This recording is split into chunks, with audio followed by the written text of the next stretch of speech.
Olá, Observatório Feminino no Ar, comigo, Amanda Antunes, e com minhas amigas Fernanda Rodrigues. Ei, Nanda, bom dia. Bom dia, Amanda. Bom dia para todo mundo que está na escuta e para quem está nos acompanhando também pelo YouTube da Rádio Itatiaia. E a Aline Neves, bom dia, Aline. Bom dia, meninas. Bom dia para todo mundo que está ligado aqui no Observatório Feminino. Maio Laranja é o mês dedicado à prevenção e ao combate ao abuso e exploração sexual de crianças e adolescentes. A campanha tem como símbolo a cor laranja, que representa aí a luta por uma infância segura e protegida. Ao longo do mês, especialmente no dia 18 de maio, são promovidas ações de conscientização em todo o país, incentivando a denúncia e a proteção de vítimas. Falar sobre esse tema é essencial para romper o silêncio, informar a sociedade e garantir os direitos das crianças e adolescentes. Segundo dados do Anuário Brasileiro de Segurança Pública de 2024, foram registrados no Brasil um estupro a cada 6 minutos entre crianças e adolescentes. Um total aí de 83.988 vítimas de estupro e também estupro vulnerável. Entre 2021 e 2023, os estupros aumentaram em mais de 90%. E para falar sobre esse assunto, esses dados alarmantes, uma grave violação aí dos direitos. Hoje conosco aqui no Observatório Feminino, Day Dias, que é fundadora da Rede Solidária e criadora do projeto Infância Protegida. Oi, Daia, bom dia, seja bem-vinda. Bom dia, Amanda, bom dia, meninas. Bom dia. É um prazer estar aqui nessa casa.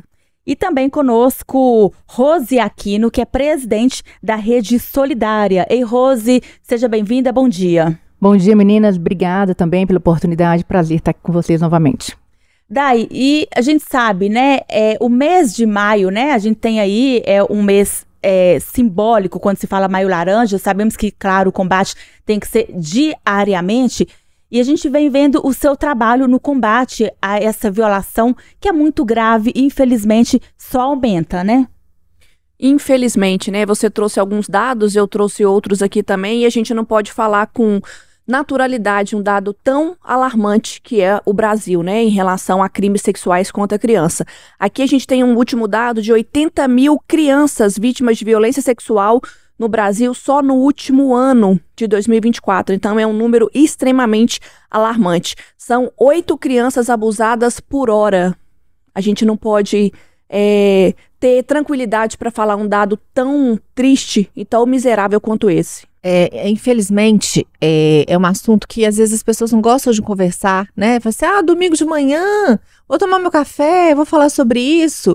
Mas justamente porque não se fala sobre isso, é que esses criminosos continuam agindo, a gente continua tentando abafar, esconder, e a gente sabe que esses abusos acontecem na maioria das vezes, dentro de casa, e eles são feitos por pessoas bem próximas. Às vezes é um vizinho, é um tio, é o pai, é o padrasto, é uma pessoa que está próxima. E as famílias não falam sobre isso, porque às vezes preferem manter uma situação, tem medo.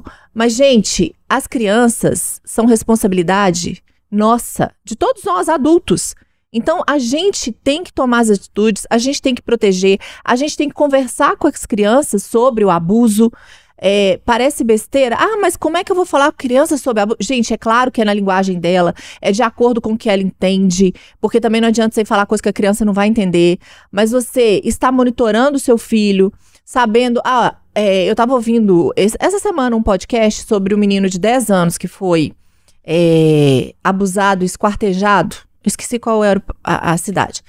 E aí, ele era um moço que era tipo um faz-tudo da família, que morava no bairro e que sempre ajudava a família. E esse menino tinha o costume de ir na casa dele consertar a bicicleta. Esse trem de consertar a bicicleta também é o mesmo modus operandi do emasculador de Altamira, que foram mais de 40 crianças que ele abusou e matou. Então, o que acontece? A criança ia lá consertar a bicicleta, criou uma confiança com esse adulto. Então, assim, não é normal um adulto ter uma amizade com a criança, gente. Desculpa, mas não é normal, não. Aí uma mãe fala assim, inclusive eu estava numa festa de aniversário com meu filho e um adulto chamou meu filho para brincar de esconde-esconde. E ela tava observando. Aí ela chamou a criança e falou que não, você... E na hora que ele chamava para brincar de esconde-esconde, ele falava assim, vamos brincar de esconde-esconde que eu vou me esconder lá no quarto. Ele avisava onde ele estaria. E a mãe já catou essa criança e já foi atrás desse adulto e falou assim, por favor, não quero que o senhor se aproxime do meu filho. Ela falou, será que eu fui doida? Gente, pode ter sido, mas é melhor pecar pelo excesso. Porque é uma coisa que não é normal. E a criança, ela não tem maldade. A criança, ela acredita, ela quer brincar, ela quer consertar a bicicleta dela. Então, cabe a nós, entendendo também que a pedofilia, gente, a pessoa que é pedófila tem tratamento, mas não tem cura, não. Não tem cura. Então, e mesmo assim, os tratamentos, às vezes é medicação, às vezes é alguma coisa que você não sabe se essa pessoa vai tomar, não vai tomar. Então, assim, vamos proteger as crianças, todos nós. Se a gente também, não é seu filho, né? Mas se você tá vendo uma situação que, né? Você tá vendo que a criança tá constrangida, que a criança tá em risco, haja. É melhor você pecar pelo excesso, né, Aline? É verdade. Ô, Rose, a gente sabe também que as crianças, né, que são vítimas, crianças e adolescentes vítimas de abuso, elas muitas vezes não falam, né, guardam isso pra elas, mas elas dão sinais, né? A criança fica extremamente agressiva ou muito triste. Os pais também, eles têm que saber identificar quais são esses sinais, né, Rose? Exatamente. Primeiramente, o pedófilo, ele tem um modo dele também de criar esse medo na criança, né? Primeiro falando, ameaçando, falando que o pai vai morrer, que a mãe vai morrer, enfim. Então, já cria na criança. Já é um método já usado, utilizado. O que a gente tem feito, né, tentado enquanto sociedade, enquanto família, cada um cuidando da sua, enquanto sociedade, cuidando de todos, levar mesmo essa informação para as crianças. Acho que esse é o nosso principal papel. E para os pais também, porque, só dar um exemplo rápido, aconteceu uma menina que foi assassinada por um pastor, um falso pastor, aqui em Neves. Quando nós fomos lá visitar a família, nós fomos no enterro, depois fomos falar com a mãe, né, prestar um apoio. E aí a família falou com a gente assim, mas não dava para desconfiar porque ele era muito bonzinho, entendeu? Então assim, aí a criança, a princípio ela vai deixar se levar, porque a pessoa aparentemente é bonzinho, é um cara bonzinho, uma pessoa boa, geralmente é homem, mas mulher também, né? Então a gente tem que realmente focar nessa questão, mostrar para essa criança que não precisa ter esse medo, é para falar, né? Porque quando uma criança que ela fala, ela vai ficar resguardada. Rose, nesse caso, eu tive uma experiência que eu conversei com uma adolescente, nesse caso mesmo de Ribeirão das Neves, e essa adolescente me contou que esse pastor, ele ficava dando em cima das meninas, falavam coisas absurdas, inclusive dela, e ela disse, eu não tive coragem de contar, porque quem ia acreditar em mim? Uhum. Ninguém ia acreditar. Então eu acho que aí vem o papel dos pais de falar, olha, eu vou acreditar em você, não importa o que aconteça, você tem que confiar em mim, não importa quem seja a pessoa, porque sempre, como a Fernanda já disse, sempre vai ser alguém bem próximo, alguém que vai estar ali comprando presente, comprando doce. Não é uma pessoa, um desconhecido, é sempre alguém muito perto. E aí o que me deixa mais triste é quando é um pai, porque é quem deveria proteger ao máximo e dizer justamente para a criança, né? Confia em mim. Então aí eu acho que entra uma rede de toda a família de ficar em alerta, porque é muito triste você imaginar quem tem que proteger. Só também uma observação. O que acontece? Quando as pessoas falam assim, ele era muito bonzinho, mas só essas falas, ele dava de cima de mim, ele já estava dando sinal há muito tempo. Entendeu? Assim, aí um percebia, não falava nada, o outro percebia, não fazia nada. Então, ou seja, o pedófilo, por mais que ele tenha ali os métodos dele, ele vai dando sinal. Por isso que a gente tem que falar mesmo e alertar as pessoas. O cara, imagina um cara que se diz pastor, né, ele começar a dar de cima de um menino, qualquer palavra que ele fale que seja diferente, já tem alguma coisa errada. Alguém já tinha que ter prestado atenção ali há mais tempo. Talvez poderia ter sido evitado se as pessoas ao redor tivessem ficado atentas em relação a esse cara. Isso é interessante porque a gente tem feito, enquanto Rede Solidária, Instituto Mila Brasil, que é o Movimento Infância Livre de Abuso, a gente faz palestra nas escolas para criança. Mas tem crescido a chamada para a gente estar indo fazer a palestra para os pais. Só essa semana eu marquei 3 escolas que os professores e diretores acharam importante a gente estar indo para falar com os pais. Então, é importante, né? Porque sempre que eu tenho a oportunidade de estar aqui na rádio ou estar em outro local, meio de comunicação, eu sempre falo, os pedófilos estão em todos os lugares. O pedófilo reza missa, faz culto, tá numa sala de dentista, numa sala médica, eles estão em todos os lugares. Então não tem essa mãe que você trouxe o exemplo, ela agiu com muita prudência. E eu acho que nunca é excesso. A gente sempre tem que proteger os nossos filhos e falar sobre isso. Então, eu acho que a proteção nunca é demais. Cabe a nós a entender a nossa responsabilidade como pai, como mãe, de proteger nosso filho, mesmo que para o mundo pareça excesso, mas que a gente não deixe o nosso filho vulnerável, porque eles estão em todos os lugares. Esses dias eu vi uma deputada estadual postando que em uma festa normal, um churrasco em família, um abusador estava lá, abusou de uma menininha de 3 anos de idade. Aonde estavam os pais? Né? Não querendo julgar e apontar, mas a gente precisa trazer para nós a responsabilidade de cuidar e proteger nosso filho. Dai, e é importante também, o pai, mãe que está assistindo o Observatório, ouvindo a gente, ele pode estar se perguntando, mas como é que eu vou abordar esse assunto com o meu filho, com a minha filha? A Rede Solidária, né? Ela tem métodos, assim, de explicar isso para os pais? Tem, exatamente. A palestra que a gente tem dado para os pais é uma palestra muito direcionada, falando sobre os sinais do pedófilo, dos pedófilos, mas falando também sobre os sinais que os filhos dão. Então, assim, a gente tem várias maneiras de lidar a palestra com os pais para ensiná-los como que a gente faz, né? Por exemplo, a palestrinha que a gente deu uma palestra essa semana em uma escola. Então, a gente conversa com as crianças. Um menininho lá, em uma das palestras, falou comigo assim, a gente falando sobre a palestra, ensinando e tudo mais, e ele falou assim, se aparecer algum velho babão, eu vou falar com ele. Não.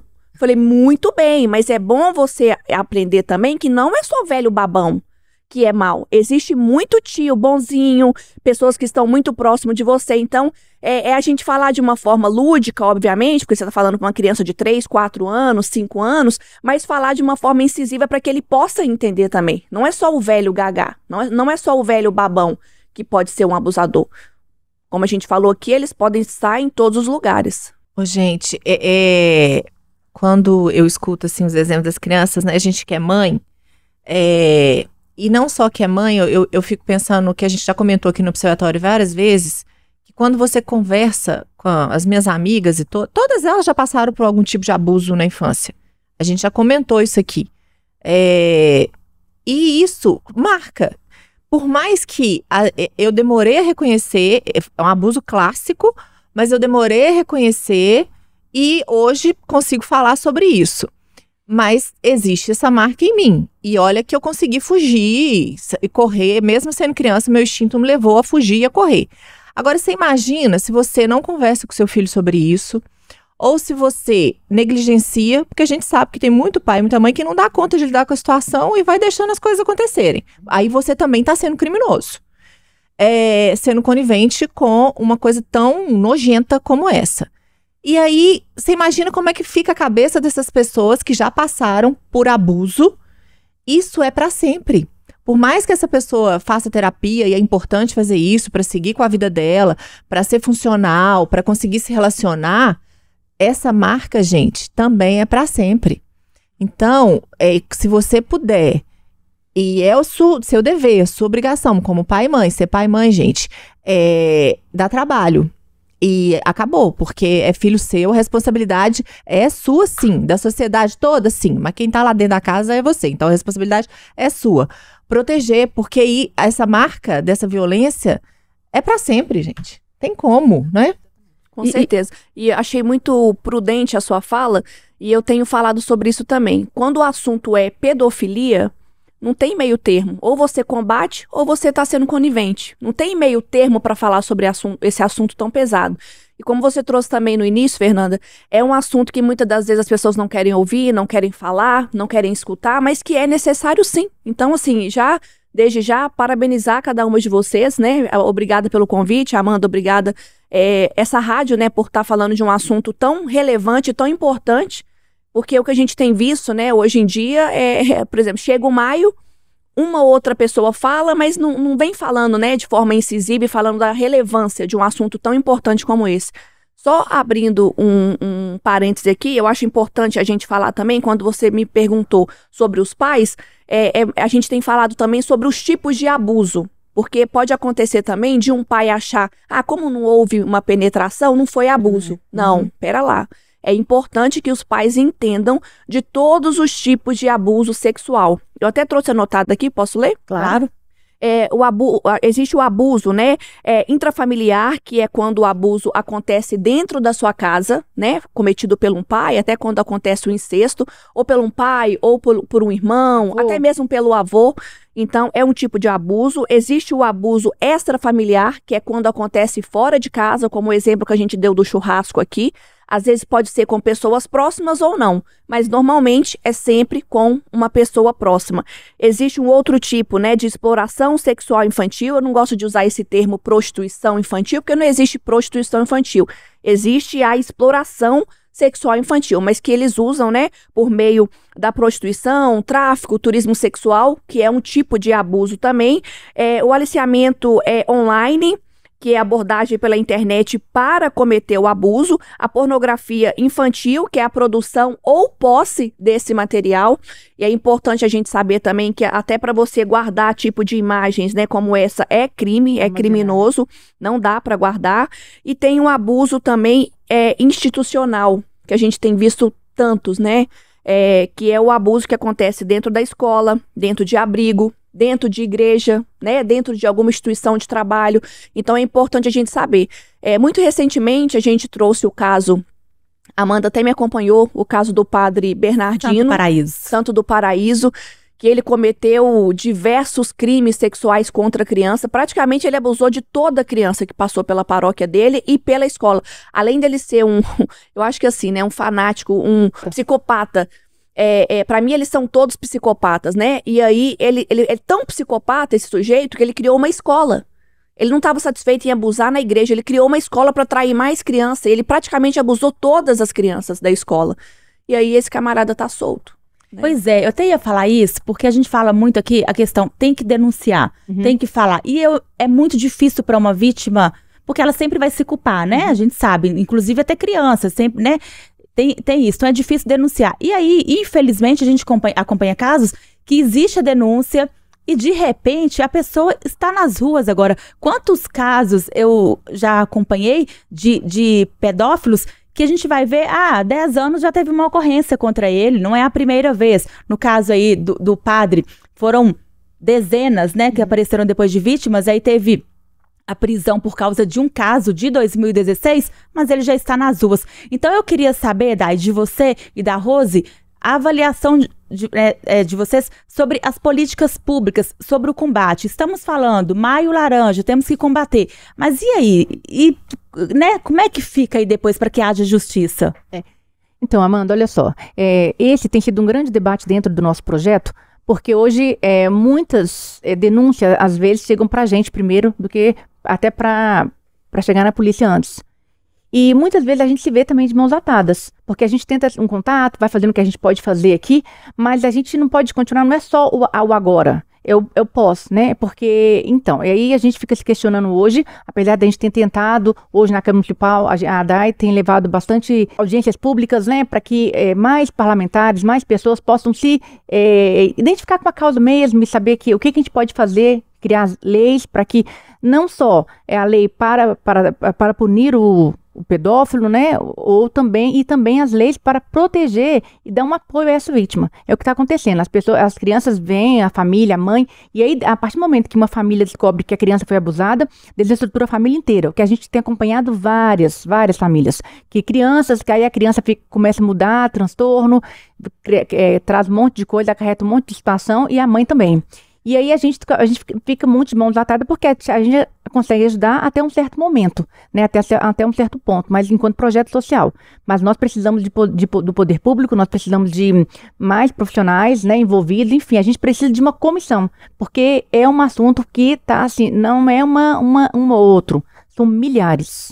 E nós vivemos num país que é um dos países que mais consome pornografia infantil. Eu fico assim, né? A gente acredita, sim, que pode ser feito muita coisa, mas estamos devagar, quase parando, né? Você vê, esse mês de maio já está chegando aí no meio do mês e ainda não está acontecendo, pelo menos em BH, nenhuma audiência pública para debater sobre esse assunto, né? Para falar sobre isso. Então, eu acho que a gente está muito devagar, quase parando, Mas eu vejo muito o terceiro setor, as entidades civis, né, projetos sociais engajado em fazer alguma coisa, mas eu tenho visto pouca movimentação do poder público para de fato fazer alguma coisa, né? Mas afinal de conta também a gente percebe que assuntos como esse não vira manchete, não vira CPI, não vira nada, né? Infelizmente passa o Maio Laranja, tem uma coisa ou outra, mas daqui a pouco passa e segue o barco aí. Só fica na editoria de polícia, infelizmente, né, gente? Só dá notícia lá, aconteceu, prendeu o pedófilo que abusava, não sei, mas é isso que a Rose tá falando, às vezes não tem sequência, né? Aí solta, a maioria dos casos que a gente vê de pedofilia, gente, já foi preso em algum momento e foi solto. E a gente tá falando do Brasil, porque os casos dados são alarmantes, mas é no mundo todo. Eu tava assistindo um outro documentário da Europa, ali, Espanha, de um cara que matou 2 meninas em 2 municípios lá da Espanha, mas ele já tinha sido preso na Inglaterra, porque também ele estuprava e matava. Por estuprar e matar mulheres. E adivinha onde é que ele foi preso? Numa escola. Ele trabalhava como zelador da escola. Então, assim, pesado, gente. A gente fala que onde tem criança, certamente tem pedófilo. Então, você pode ter certeza que eles estão infiltrados nos lugares onde tem criança. Esses dias eu vi ela é uma influenciadora, e ela fala muito sobre essa pauta, né, do combate à pedofilia. E ela falando que foi descoberto, ela falou que só na semana descobriram 3 pedófilos que atuavam, sabe aonde? Em projetos do combate à pedofilia. Já acompanhamos casos. Gente, é um assunto que a gente ficaria aqui e trazendo casos, né? Era nossa trazendo casos que aconteceram, que acompanhamos, mas o Observatório agora, já no final, Dai, obrigada, né, pela presença, mais uma vez aqui no Observatório, e que a gente vai acompanhando seu trabalho aqui fora. Obrigada, Amanda. Obrigada, turma da Itatiaia. É sempre um prazer estar aqui. Infelizmente, trazendo um assunto indigesto, mas infelizmente necessário. Rose, muito obrigada também, né, por estar conosco aqui hoje. Meninas, mais uma vez, agradeço a oportunidade e falar para as pessoas seguirem a gente na Rede Solidária BH, né, com informações, com ajuda, enfim, qualquer informação e ajuda é muito importante. @Rede Solidária BH. Obrigada. Nanda, Aline, vamos, né? Vamos então, gente. Bom domingo para todo mundo. Vamos aí com esse dever de casa aí que ficou para todo mundo. Vamos cuidar das nossas crianças e adolescentes. Até semana que vem, gente. Tchau.